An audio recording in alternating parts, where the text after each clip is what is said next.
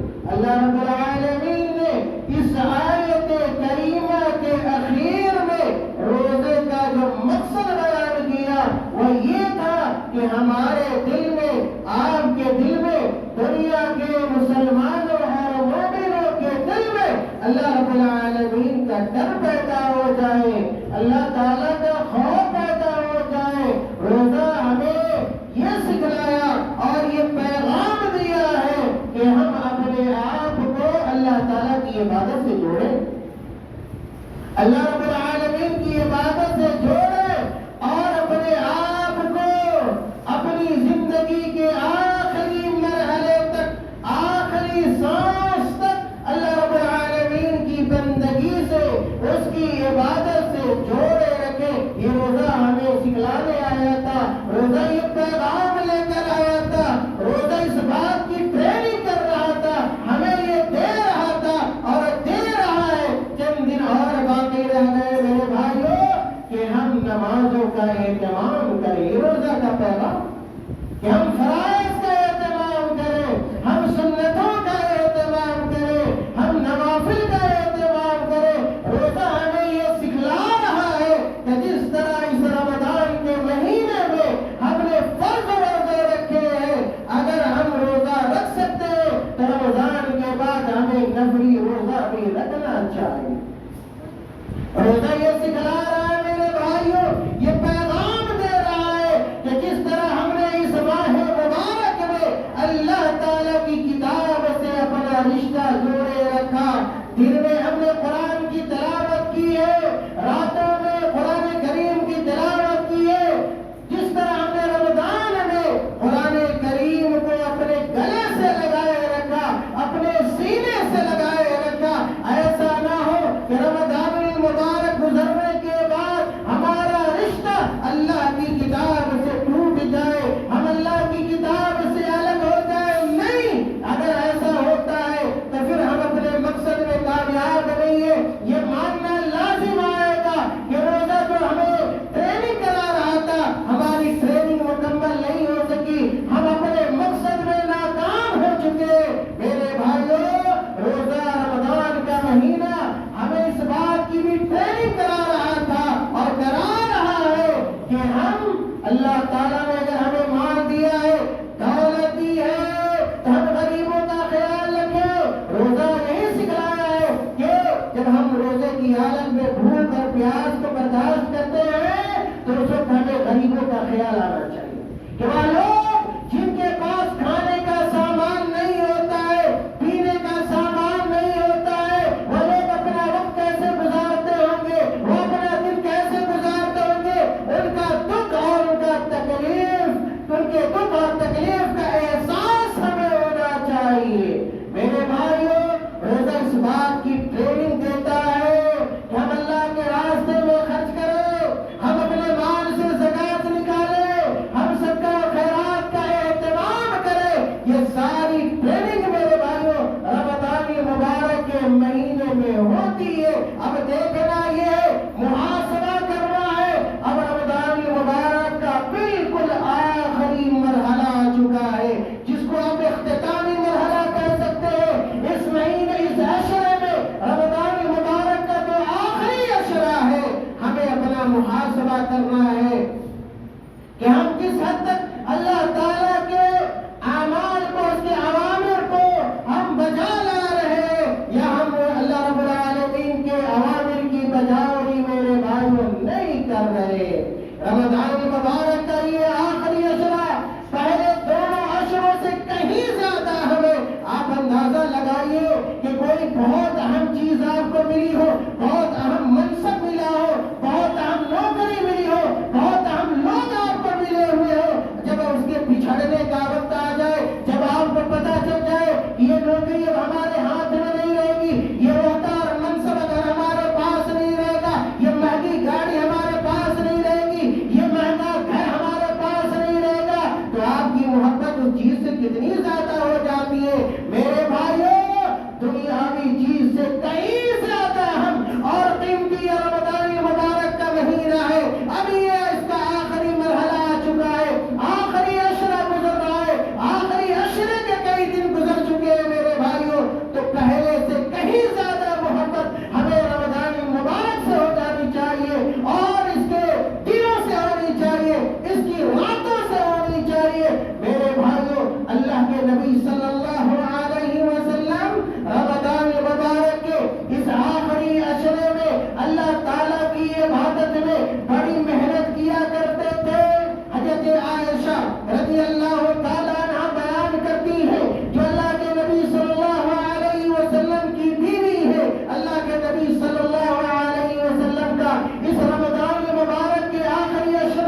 کمر کو کس لیا کرتے تھے.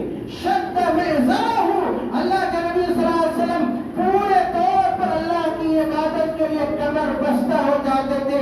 بعض محدثین لکھتے ہیں کہ اس کا مطلب یہ ہے کہ اللہ کے نبی صلی اللہ علیہ وسلم آخری عشرے میں اللہ تعالیٰ کی عبادت کے لیے اپنی بیویوں سے علیحدگی اختیار کر لیتے تھے. وَأَحْيَا لَيْلَهُ وَأَحْيَا لَيْلَهُ، اللہ کے نبی صلی اللہ علیہ وسلم آخری عشرے میں راتوں کو جگتے تھے، راتوں کو جگتے تھے. آج ہمارے نوجوان ہیں، راتوں میں جگتے ہیں، جگ کر راستوں میں پھرتے ہیں، جگتے ہیں، جگ کر موبائل دیکھتے ہیں، جگتے ہیں، شور شرابہ ہنگامہ کرتے ہیں. میرے بھائیوں، نہیں، یہ جگنا نہیں ہے. اللہ کے نبی صلی اللہ علیہ وسلم جگتے تھے، جگ کر اللہ کی عبادت کرتے تھے، جگتے تھے، جگ کر قرآن کی تلاوت کرتے تھے، جگتے تھے، جگ کر نفلی نمازوں کا اہتمام کرتے تھے، جگتے تھے، اپنے رب کو یاد کرتے تھے، اللہ تعالیٰ سے دعائیں کرتے تھے، استغفار کرتے تھے، اللہ تعالیٰ سے اپنے گناہوں کی معافی مانگتے تھے. یہ ہے جگنے کا مطلب. جگنے کا مطلب یہ نہیں ہے کہ چوک کو آباد کیا جائے، چوراہے کو آباد کیا جائے، بازاروں کو آباد کیا جائے، اپنی آوازوں سے لوگوں کو پریشان کیا جائے. یہ جگنے کا مطلب ہرگز نہیں. حضرت عائشہ رضی اللہ تعالیٰ عنہ مزید آگے بیان فرماتی ہے کہ وَأَحْيَا لَيْلَهُ وَأَيْقَظَ أَهْلَهُ، کہ رمضان مبارک کا جب آخری عشرہ آتا، اللہ کے نبی صلی اللہ علیہ وسلم اللہ کی عبادت کے لیے خود جگتے تھے. وَأَيْقَظَ أَهْلَهُ، اپنے اہل عیال کو جگاتے تھے، اپنے بال بچوں کو جگاتے تھے، اپنی بیویوں کو جگاتے تھے. اگر آپ مرد ہیں، شادی شدہ ہے، اگر آپ کی بیوی ہے، اگر آپ خیر کا عمل انجام دے رہے ہیں، خیر اور نیکی کا عمل کر رہے ہیں، تو آپ کے دل میں یہ خیال آنا چاہیے کہ ہم اپنی بیوی کو اس خیر کی طرف لے جائیں، اپنی بیٹی کو لے جائیں، اپنے بیٹے کو لے جائیں، اپنے بھائی کو لے جائیں، اپنے پڑوسیوں کو دعوت دے خیر کی طرف. میرے بھائیوں، اللہ کے نبی صلی اللہ علیہ وسلم رمضان المبارک کے اس آخری عشرے میں اپنی بیویوں کو، ازواج مطہرات کو اور اپنی بیٹیوں کو خاص طور سے اللہ کی عبادت کے لیے بیدار کیا کرتے تھے، انہیں جگایا کرتے تھے. میرے بھائیوں، پتہ یہ چلا رمضان المبارک کے آخری عشرے میں ہمیں اللہ تعالیٰ کی عبادت کے لیے زیادہ سے زیادہ اپنا وقت لگانا ہے. دن کا وقت بھی لگانا ہے، رات کا وقت بھی لگانا ہے. اور اسی آخری عشرے میں اللہ کے نبی صلی اللہ علیہ وسلم کا یہ معمول تھا کہ اللہ تعالیٰ کی عبادت کے لیے اللہ کے نبی صلی اللہ علیہ وسلم اعتکاف کیا کرتے تھے. اعتکاف کیا کرتے تھے. اعتکاف کا معنی اور مطلب کیا ہوتا ہے؟ اس کا معنی اور مطلب یہ ہوتا ہے کہ ہم اور آپ اپنی تمام تر دنیاوی مشغولیات سے الگ ہو کر اپنے آپ کو اللہ کے حوالے کر دے، اپنے آپ کو اللہ تعالیٰ کی عبادت کے لیے وقف کر دے اور اپنی دنیاوی مشغولیات سے الگ ہو جائے. یہ معنی ہے اعتکاف کا. اور اعتکاف کی جو جگہ ہوا کرتی ہے میرے بھائیوں، وہ مسجدیں ہیں. اللہ کے نبی صلی اللہ علیہ وسلم سے متعلق آتا ہے، حضرت ابو سعید الخدری رضی اللہ تعالیٰ عنہ بڑے جلیل القدر صحابی گزرے ہیں. کہتے ہیں ان النبی صلی اللہ علیہ وسلم اعتکف العشر الاول من رمضان، کہ اللہ کے نبی صلی اللہ علیہ وسلم نے رمضان کے پہلے 10 دنوں کا بھی اعتکاف کیا. ثم اعتکف العشر الاوسط، پھر اللہ کے نبی صلی اللہ علیہ وسلم نے رمضان المبارک کے دوسرے 10 دنوں کا بھی اعتکاف کیا. ثم قال، پھر اللہ کے نبی صلی اللہ علیہ وسلم نے کہا کہ میرے صحابہ سنو، انی اعتکف العشر الاول، کہ میں نے رمضان کے پہلے 10 دنوں کا بھی اعتکاف کیا تاکہ میں اس رات کو ڈھونڈوں، اس رات کو، اسی رات کو جس رات کو بہت سارے لوگ ضائع کر دیتے ہیں، برباد کر دیتے ہیں، نیتا گیری میں برباد کر رہے ہیں، سیاست میں برباد کر رہے ہیں، روڈ راستوں پر بیٹھ کر کب لڑا کر برباد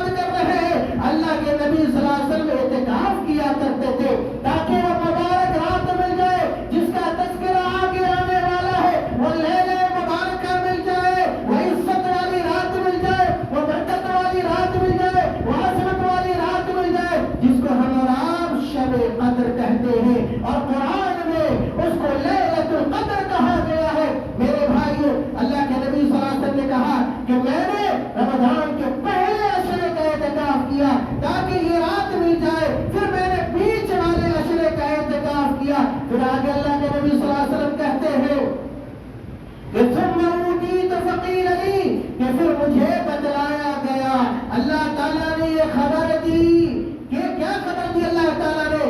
انہا فی العشر الاواخر، اے میرے نبی یہ لیلۃ القدر جو ہے یہ رمضان کے آخری عشرے میں ہے۔ پھر اللہ کے نبی صلی اللہ علیہ وسلم نے کہا فمن احب منکم ان یعتکف فلیعتکف، چنانچہ جو آدمی میرے ساتھ اعتکاف کرنا چاہتا ہو اس کو اعتکاف کرنا چاہیے۔ میرے بھائیو، خلاصہ یہ ہے کہ جب تک اللہ کے نبی صلی اللہ علیہ وسلم کو یہ پتا نہیں تھا کہ یہ لیلۃ القدر رمضان کے آخری عشرے میں ہے، تو اللہ کے نبی صلی اللہ علیہ وسلم نے اس رات کو پانے کے لیے پہلے عشرے کا بھی اعتکاف کیا، دوسرے عشرے کا بھی اعتکاف کیا، لیکن جب اللہ تعالیٰ نے بتلا دیا کہ یہ لیلۃ القدر رمضان کے آخری عشرے میں ہے، اس کے بعد سے ہمیشہ اللہ کے نبی صلی اللہ علیہ وسلم لیلۃ القدر کے اجر کو، اس کے ثواب کو، اس کے خیرات کو، اس کے برکات کو، اس کی نیکیوں کو، اس کی عظمتوں کو، اس کی رفتوں کو پانے کے لیے اعتکاف کرتے تھے، رمضان کے آخری عشرے میں کیا کرتے تھے۔ اسی لیے اما عائشہ صدیقہ کائنات رضی اللہ تعالیٰ عنہ بیان کرتی ہے کہ کان النبی صلی اللہ علیہ وسلم یعتکف العشر الاواخر من رمضان حتی توفاہ اللہ عز وجل۔ حضرت عائشہ رضی اللہ تعالیٰ عنہ بیان کرتی ہے کہ اللہ کے نبی صلی اللہ علیہ وسلم رمضان کی آخری عشرے میں، اور وہی آخری عشرہ چل رہا ہے، اس کو آپ احساس کیجئے اور اس پر غور کیجئے کہ کوئی اور دن نہیں چل رہا ہے، کوئی اور مہینہ نہیں گزر رہا ہے، بہت عظیم مہینہ گزر رہا ہے۔ اگر اس کی نیکیوں سے آپ محروم رہ گئے تو دنیا کے سب سے بدقسمت آدمی ہے، سب سے زیادہ محروم انسان ہے۔ پتا نہیں کون گارنٹی لے سکتا ہے، کون ضمانت لے سکتا ہے کہ آئندہ رمضان آپ کی قسمت میں ہو، رمضان کا آخری عشرہ آپ کی قسمت میں ہو، رمضان کی یہ لیلۃ القدر آپ کی قسمت میں ہو، یہ تاک راتیں آپ کی قسمت میں ہو۔ کوئی ضمانت نہیں لے سکتا، کوئی گارنٹی نہیں لے سکتا۔ اس لیے اللہ تعالیٰ نے یہ مہینہ دیا ہے اور یہ آخری عشرہ دیا ہے، یہ ساعتیں دی ہے، یہ اوقات دیے ہیں۔ اللہ تعالیٰ کا شکریہ ادا کیجیے، اللہ تعالیٰ کے لیے اپنے اوقات کی حفاظت کیجیے، نیکیوں میں لگائیے، ثواب کے جمع کرنے میں لگائیے، تاکہ کل قیامت میں یہ نیکی آپ کے کام آئے۔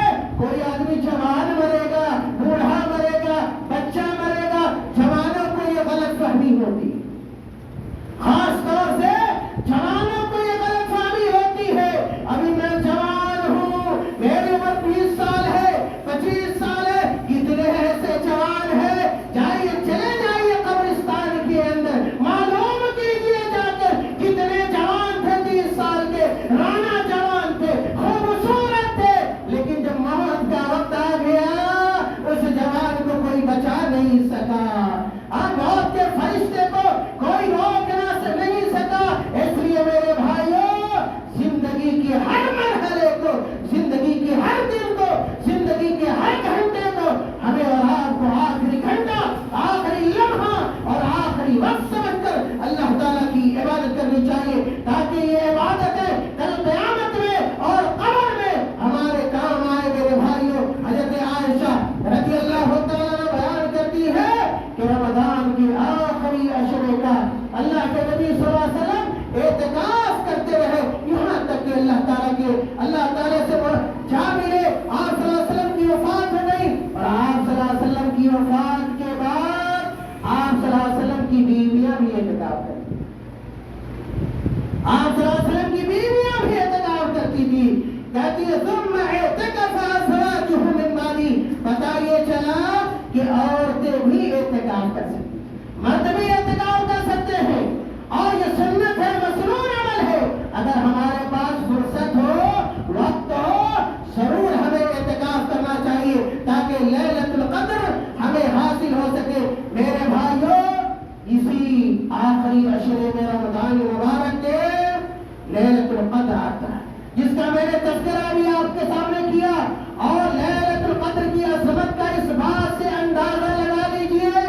کہ اللہ تعالیٰ نے قرآن میں مکمل ایک سورت لیلۃ القدر سے متعلق نازل فرمائی ہے. وہ 5 آیتیں میں نے پڑھی ہے. اللہ تعالیٰ نے کہا انا انزلناہ فی لیلۃ القدر. اے دنیا والوں سنو، ہم نے اس قرآن کو نازل کرنے کے لیے کسی رات کا انتخاب کیا تو لیلۃ القدر کا انتخاب کیا، شب قدر کا انتخاب کیا. آگے اللہ تعالیٰ سواریہ انداز میں کہتا ہے وما ادراک ما لیلۃ القدر، اور اس اسلوب سے اس رات کی عظمت کا اور اس کی اہمیت کا اندازہ ہوتا ہے. جیسا کہ مفسرین نے لکھا ہے وما ادراک ما لیلۃ القدر، یا انسانو تمہیں کیا پتا کہ لیلۃ القدر ہے کیا، اس کا ثواب کتنا ہے اور اس کی کتنی نیکیاں ہے. آگے اللہ تعالیٰ نے کہا لیلۃ القدر خیر من الف شہر، کوئی معمولی رات نہیں ہے، بہت بڑی رات ہے. اللہ تعالیٰ نے کہا لیلۃ القدر خیر من الف شہر، 1000 مہینوں کی عبادت سے لیلۃ القدر کی عبادت بہتر ہے. 1000 مہینے کتنے سال ہوتے ہیں؟ 83 سال 4 مہینہ. 83 سال 4 مہینہ. بہت سارے لوگ کی اتنی عمر ہوتی بھی نہیں ہے، بلکہ بیشتر لوگ اتنی عمر بھی نہیں پاتے ہیں. کتنی بڑی بات ہے، کتنی بڑی دولت ہے کہ اگر آپ لیلۃ القدر میں جگتے ہیں، جگ کر اللہ کی عبادت کرتے ہیں تو گویا 83 سال 4 مہینے کی عبادت کا اجر اور اس کا ثواب ایک ہی رات میں آپ کی جھولی میں اور آپ کے اکاؤنٹ میں اللہ رب العالمین جمع کر دیتا ہے. میرے بھائی لیلۃ القدر کے بارے میں آگے اللہ تعالیٰ نے سورت کے اندر کہا تنزل الملائکۃ والروح فیہا.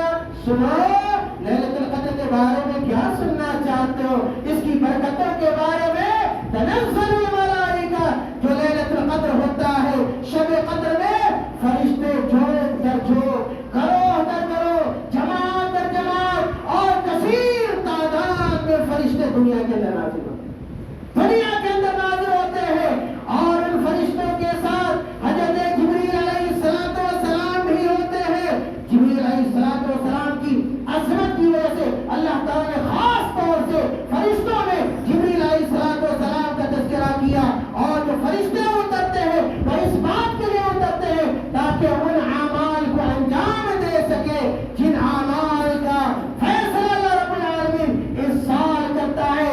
ان سال جو کچھ ہونے والا ہے اس کے فرشتے، اس کے فیصلے لیلۃ القدر میں ہوا کرتے ہیں. انسان زندہ ہوتا ہے، چل رہا ہوتا ہے، اچھا ہوتا ہے، صحت مند ہوتا ہے، حالانکہ اس کا نام مرنے والوں میں لکھ دیا جاتا ہے. شب قدر کے اندر اس کو پتہ نہیں ہوتا ہے وہ اچھا ہوتا ہے، اس کا نام بیماروں میں لکھ دیا جاتا ہے. وہ اچھا تمنظر اور مالدار ہوتا ہے اور اس کا نام غریبوں میں لکھ دیا جاتا ہے. یہ سب کچھ کب ہوتا ہے؟ پورے سال کے فیصلے شب قدر میں ہوا کرتے ہیں. میرے بھائیوں لیلۃ القدر کی ایک اور صفت بتائی اللہ تعالیٰ نے، کہا سلام ہی، سلام ہی. یہ رات لیلۃ القدر والی سراپا سلامتی والی رات ہوتی ہے، خیر و برکت والی رات ہوتی ہے.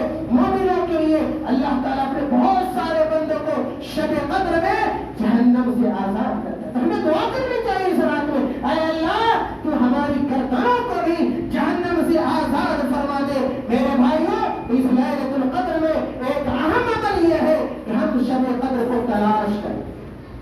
حدیث میں شب قدر کو تلاش کرنے کا حکم دیا گیا ہے. ایک حدیث کے اندر اللہ کے نبی صلی اللہ علیہ وسلم نے بیان فرمایا، حضرت ابو ہریرہ رضی اللہ تعالیٰ عنہ اس حدیث کے راوی ہیں، امام بخاری رحمۃ اللہ علیہ، امام مسلم رحمۃ اللہ علیہ نے اس حدیث کو اپنی صحیح میں نقل کیا ہے. اللہ کے نبی صلی اللہ علیہ وسلم کہتے ہیں من قام لیلۃ القدر ایمانا واحتسابا غفر له ما تقدم من ذنبه.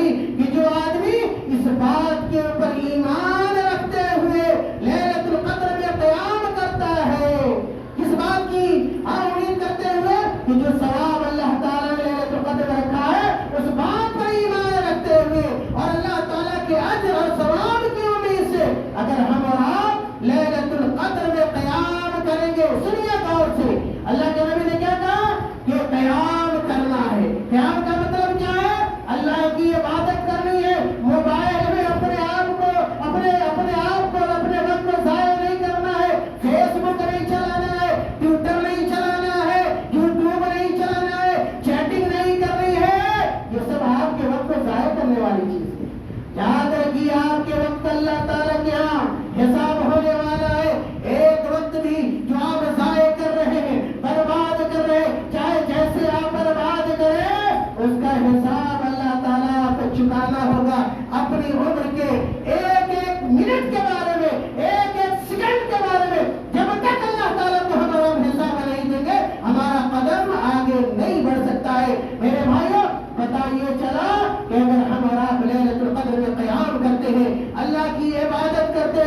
اللہ تعالیٰ ہمارے چھوٹے چھوٹے گناہوں کو معاف فرما دیتا ہے۔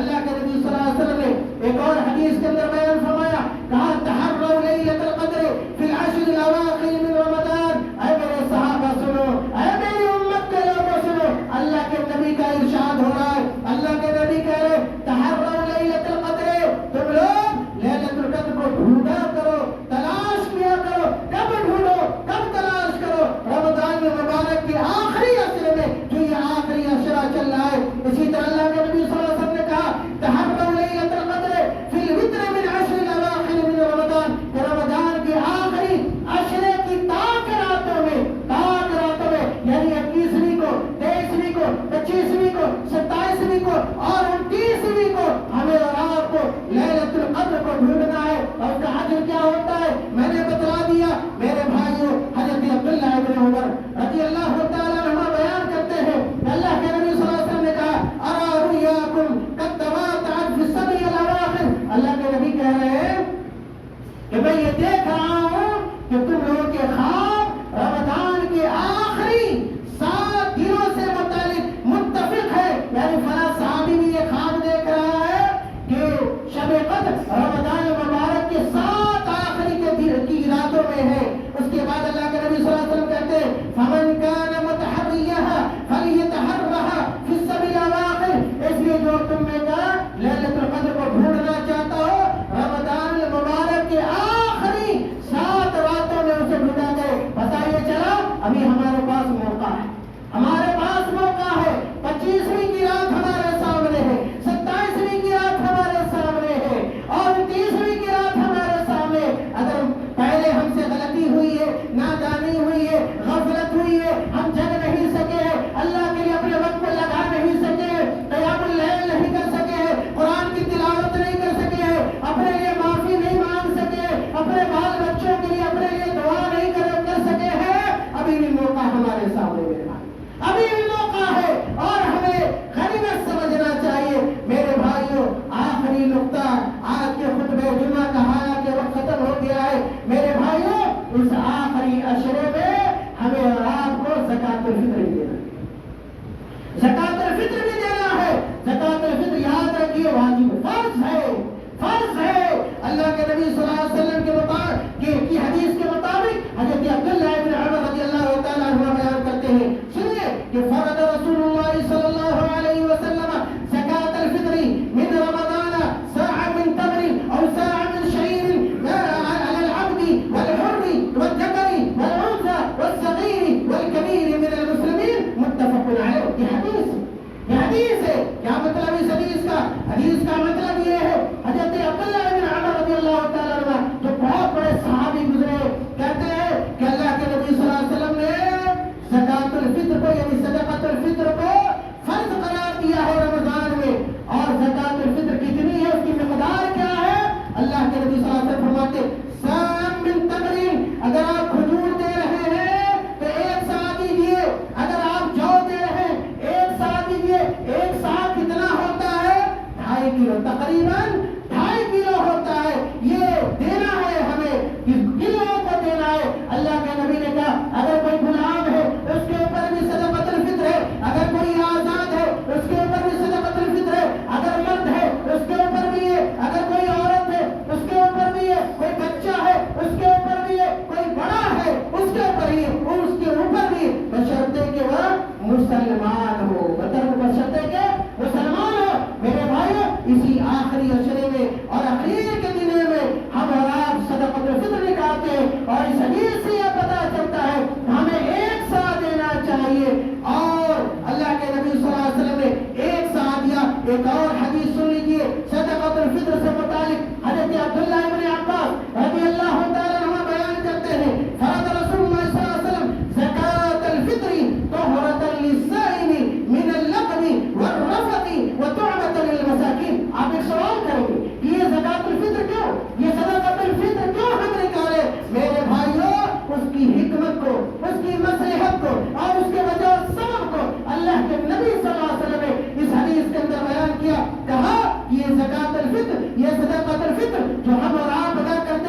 اس حدیث سے یہ پتا چلتا ہے کہ زکات الفطر میں ہمیں اور آپ کو وہ چیز نکالنی چاہیے جو غریبوں اور مسکینوں کے کھانے کا سامان بن سکے. اگر کوئی ایسی چیز ہم دے رہے ہیں جو کھانا نہیں ہے، یا غریبوں کے لیے کھانا نہیں ہو سکتی، مسکینوں کے لیے کھانا نہیں ہو سکتی، پتہ یہ چلا کہ اس سے زکات الفطر کی ادائیگی میرے بھائیوں نہیں ہوگی. ایک آخری سوال اور اس کا جواب یہ ہے کہ ہم زکات الفطر کب نکالیں؟ میرے بھائی، اللہ کے نبی صلی اللہ علیہ وسلم نے وقت کو بھی بیان کیا، کہا فمن اداها قبل الصلاۃ فهي زکات الفطر مقبولہ، کہ عیدگاہ جانے سے، عید کی نماز پڑھنے جانے سے پہلے ہمیں زکات الفطر نکال دینا ہے. اگر کوئی آدمی عید کے بعد صدقۃ الفطر نکالتا ہے تو اس کے صدقۃ الفطر کی ادائیگی نہیں ہوگی، مقبول اللہ کے یہاں نہیں ہوگا، بلکہ وہ عام صدقہ ہوگا. میرے بھائیوں، رمضان مبارک کا آخری اشرا بڑا قیمتی اشرا، بڑا سنہرا موقع ہے میرے بھائیوں. اور میں نے اشارہ کیا کہ پتہ نہیں ہماری زندگی میں، آپ کی زندگی میں اگلا رمضان ہو یا نہ ہو، اس لیے اس رمضان کو آخری رمضان اپنی زندگی کا وہ سمجھ کر ہم اور آپ گزارے، اور زیادہ سے زیادہ نیکی کرنے میں، ثواب کا کام کرنے میں، نماز پڑھنے میں، اور قرآن کی تلاوت کرنے میں، اور نفلی نمازوں کا اہتمام کرنے میں، اور صدقہ اور خیرات کرنے میں، اور اللہ تعالیٰ سے توبہ استغفار معافی مانگیے میرے بھائیوں، عزم کیجیے، اللہ تعالیٰ کے سامنے روئیے، گر گرائیے، اللہ تعالیٰ کے سامنے اپنی پریشانی کو خم کیجیے، اللہ سے وعدہ کیجیے، اللہ سے وعدہ کیجیے کہ جو نادانی ہم سے ہوئی ہے، اے اللہ تو بڑا معاف کرنے والا ہے، اے اللہ تو معافی کو پسند کرتا ہے. نوجوانوں کو بھی معافی مانگنی چاہیے، بزرگوں کو بھی، کہ جو غلطیاں ہوئی ہے، اے اللہ تو بڑا معاف کرنے والا ہے، تو ہمارے گناہوں کو معاف کر دے. میرے بھائی، اللہ کے نبی صلی اللہ علیہ وسلم کو دیکھیے، معصوم من الخطا ہے، پھر بھی اللہ کے نبی صلی اللہ علیہ وسلم ایک دن میں 100 سے لے کر 70 سے لے کر 100 مرتبہ اللہ کے نبی صلی اللہ علیہ وسلم توبہ کریں، استغفار کریں، اللہ سے معافی مانگے. اور ہم اور آپ صبح سے لے کر شام تک، اور شام سے لے کر صبح تک گناہوں میں لت پت رہتے ہیں، گناہ کر رہے ہوتے ہیں، اللہ کے غصہ دلا رہے ہوتے ہیں، لیکن ایک مرتبہ بھی توفیق نہیں ہوتی ہے کہ ہم اللہ تعالیٰ سے معافی مانگے.